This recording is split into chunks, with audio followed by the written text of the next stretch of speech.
Hi, I'm Rob Fulmer at Dave Sinclair Buick-GMC, and one question that I get asked a lot as a car salesman is how do I unprogram my universal garage door opener in my GMC Terrain? So today I have a 2019 GMC Terrain Denali, and I'm going to show you how to do that.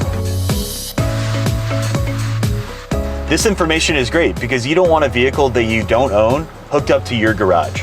To start the unprogramming process, all you do is take two fingers and simultaneously press the two outside buttons, which are 1 and 3 here. Hold it for about 10 seconds, and this solid orange light is going to start flashing, like so. When it does, you know that the vehicle has now been unpaired and you're no longer linked up to any kind of garage door. And just so you know, if you were to trade in your vehicle with us, before we resell it to someone else, our GM technician would do this process, but this is just for if you were to sell it privately or sell it to another dealership. For more tips and tutorials, subscribe to our channel today.